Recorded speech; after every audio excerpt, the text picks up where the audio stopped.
We have Johanna Chua, Citigroup's chief Asia-Pacific economist, with us this morning. Johanna, do you believe China's manufacturing numbers, or do you take a closer look at maybe HSBC's, which some say actually, I guess, takes the pulse of small and medium-sized enterprises more? I think both have informational content that we both look at. But look, even though the PMI was, rebounded quite a bit and was a positive news to the market, a little bit better than expected, it's not inconsistent with some of the data that we're seeing on global manufacturing indices. Okay. We have seen a bit of stabilization and a bounce globally. Yeah, but what I was looking at that really struck out to me in your economist note is that you're expecting first quarter GDP in China to be about 6%. Is that right? Well, no, in China for the first quarter, year-on-year is 8%. Right. But on a seasonal adjusted annualized growth rate, meaning because Q-on-Q from fourth quarter was quite strong, it will decelerate to about sort of the high 6%, which seems like quite a sharp slowdown. It is quite a sharp slowdown. I mean, especially when people were talking about double digits just a few months ago. So where is China headed? Are you concerned at all? Well, okay, the manufacturing may look okay, but if you look at some of the data, for example, there's some news now that the big four banks in China only lent out 180 billion in February, which is very small. And some people, there was actually a local news article saying that maybe new loans in February will only be 500 billion renminbi. And in January, it was already quite weak. So I think that's a sign that there's, weaker loan demand, which is obviously could be a signal for slower domestic investment, and that's where the source of risk is. Yeah. So why isn't the central government acting on this? I mean, why aren't we seeing more loosening? A lot of people have been really disappointed. Well, we think they will. I think there's a couple of hurdles, right? One is that in January, headline inflation was still quite high. Right? It was still running 4.5.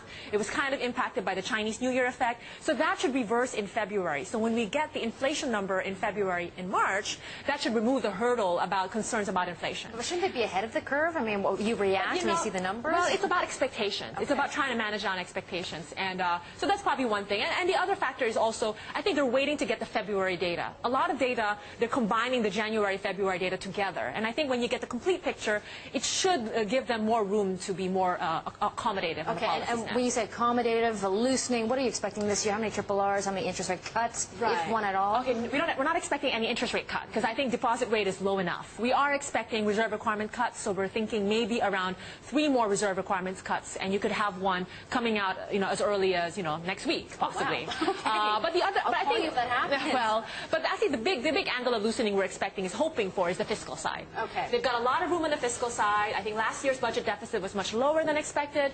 They have the capacity to spend, and so I'm hoping that something comes out post the National People's Congress meeting. And no hard landing in China? That's not your scenario right now? No, that's not our scenario, because I think they have enough policy tools to mitigate the hard landing. Yeah, hopefully they'll enact it soon, because that's what the market's going for. Well, we're hoping on the fiscal, because, fiscal policy have lags, so you're hoping that they kind of get that loosening. Okay. Now, I didn't touch on inflation, because we got to talk about these high oil prices. You're saying that's probably the biggest risk right now to the Asia-Pacific economies. Right. Well, right now it's happening at a time where headline inflation is still quite low, decelerating in the region, largely because of the base effect. We had very, very high food prices in early 2011 and late 2010, so we're all benefiting from that cosmetic base effect year-on-year headline inflation. But I think one of the risk factors, if oil prices continue to surge and stay at a very elevated level, the base effect on food is going to start disappearing by middle of the year. But it's not just that, it's the oil price. We've also got, of course, liquidity in this part of the world flooding in, and to compound everything, we've got wage pressure as well. And, we've got tight labour markets. This is all playing out. There's not a country in this part of the world which has an output gap to speak of. Right. So that's going to add even more pressure on inflation. Don't you think that we're being a bit complacent? Well, look, at the moment, the output gap and the concern about inflation was a bigger issue last year when growth was very, very strong. We've had a bit of a softening of momentum of growth. It's just been that the deceleration hasn't been as bad as people expected.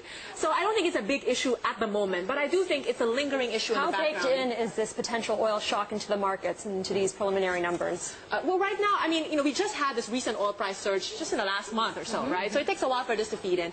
And, we're only up maybe, 15%, less than 15%. So the question is how long it stays there and if it goes up further. Everyone always talks about Europe as the main concern, but actually it's oil now, isn't it? It's the Middle East. It's the unknown, isn't it? It's the unknown as opposed to the known. But at the same time, global growth isn't that strong. So I think there's a tolerance level of how much people can withstand very high oil prices. If you have a big oil shock, the demand factors will start weighing in as well, and that hopefully will put a cap on how much oil prices go up. What about the fact that Asia is very used to, as the rest of the world, to zero rates? And in the next 3 to 5 years, as rates go high, particularly the Fed starts raising rates next year, year because of the inflation concerns, and suddenly banks are caught with their pants down. Excuse me. No, that's a very big risk factor, which is why at this point I don't think central banks in Asia, for most central banks in Asia, there's not really a lot of room to cut rates. Everyone is going to be on hold. There's a few exceptions, like maybe India, because they have room and they hike.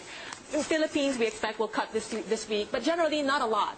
And I think the question now is, when do they start normalizing? So when you have these Bernanke statements, I mean, we were halfway through that tightening, and then we paused, right, because we got a big, almost near-death heart attack on Eurozone. And I think those issues are still there, so I wouldn't say that we're going to normalize anytime soon. Okay, the other part of my question earlier was liquidity as well. That also adds inflationary pressures here. So, they do have almost a perfect storm going on. Well, what central banks can do is when liquidity comes in, you can mitigate that by absorbing it and letting the FX appreciate. Yes. And that could help take care of the inflationary pressures. But it'll kill off growth. Well, that's the thing. So in January, everybody was very happy to let the currency appreciate because we all sold off last year.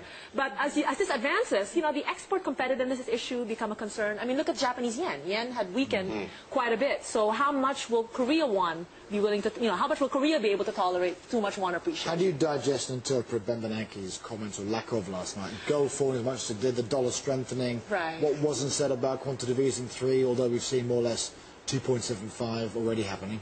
Look, I mean, Bernanke had to acknowledge that data has been better than expected. So I think he was kind of being cautious about that. I mean, obviously that has a shift a little bit of expectation. But we still think, Fed is going to keep rates low for a while. I don't think he's signaling he's going to normalize interest rates anytime soon. Yeah, well, we spoke to Wells Fargo Securities, and they said the probability of the next patch or the next tranche of quantitative easing more than 50-50 because there's still a lot of weakness, Yes, in the U.S. economy. But housing, Case Shiller, was the worst in 3 years since 2008. Yeah, house prices are falling. That's the problem, isn't it? I mean, the housing market, with getting homes being built, isn't coming back just yet. So, no, you've got concerns. You've got elections coming up. You've got payroll tax, all these tax cuts that are expiring. So we don't know to what extent, how that will impact sentiment. And, you've still got households, still got some issues about, even the unemployment has come down, it's still pretty high. Yeah, so you have to make a call, I assume, on QE3. Is it more than 50-50? Yeah, go on. Well, we're still expecting U.S. growth at 2%, right? And, I mean, the last round of information that I've seen, we're still expecting, it's possible we'll get, some form of QE. Okay, well, give us a percentage chance. Again, that's the call of our U.S. economist, right? So it's very cash dependent, right? Yeah. Ask me in Asia, and I'll give you a pretty strong view. What's the Asian view of U.S. growth? But 2%, right? 2% is the LTRO, John, I must ask you, because 800 banks this time tapped into it, more than the 500 from the first time. A bit more money. The money was more than expected. More than expected. But 800 banks tapping in, is that an alarm signal for you, and how does it impact? No, I don't think it's an alarm signal. I think they were encouraging the banks to participate in this LTRO. The amount was a little bit. They don't need encouraging, do they? Sorry? The banks don't really need encouraging. If they give you free loan for 1%, I'm sure you take it as well. And how many of the banks are actually repeat customers? Is it available for individuals? It's better than Sean's already got his name down on the list. No, I mean, it definitely was a little bit more than expected. So that's why it's very positive for risk assets, especially like equities. Of course, there's an issue about inflation, which is a rightful concern that we have to factor in. So you think the stigma is removed if those banks went in for that second time to dabble in, it's gone? Well, it's definitely... Because we don't know how many repeat customers there are. We have no sense of that. Well, we'll find out. Well, you're right. I think the stigma definitely has diminished because obviously ECB is trying to encourage everyone to tap it. But it's very positive for risk assets and certainly positive for Asia and equities. And that's the question is how much more will this be priced? Is this already priced in the market or not? And I think because it was better than expected, it's probably not yet fully priced in. The more money that's pumped, still have positive momentum. The more money that's pumped, the better for equities. Well, other risk assets in general. Right. But, I think the issue is, rightfully you raised the concern is about inflation. If we have a big concern about inflation at some point, at the margin, do you go to bonds versus fixed, equities? One more question for you. We've had a pretty good start to this year, and we were talking about this. Do the fundamentals support what we're seeing in the markets? And when people ask you about growth and the Asia Pacific, what's your answer to that? I mean, Asia's fundamentals, balance sheets, nothing has changed. It's still pretty strong, and that's a magnet for inflows. And you've got negative real interest rates in all of the developed central banks, one by one. So that's a push factor for capital inflows into EM. So, it's not surprising to me that we're seeing this. And I think it's not. I think the growth fundamentals kind of warrant it to a certain extent. So, what are your thoughts about Papademos rejecting the idea of having someone really watchdog and oversee what's going on in Greece from the EU Commission, saying it's not just one person, it's everyone. Well, of course, it's very political, right? Who wants to be watched over by outside, Especially as he's become the interim German government of Greece. Yeah, right. But look, in the end, it's very political. Who has the powers? And clearly, since they want to stay in the Eurozone, they got to abide by certain rules to avail of the bailout. China buying into European sovereign debt? That's been downplayed already. I think, look, China will invest to the extent that it makes commercial sense. I think if they're going to do any help in Eurozone, it should still be done via the IMF rather than directly on a bilateral basis. Johanna, thank you very much indeed. Thank you. Johanna Chua from Citigroup there.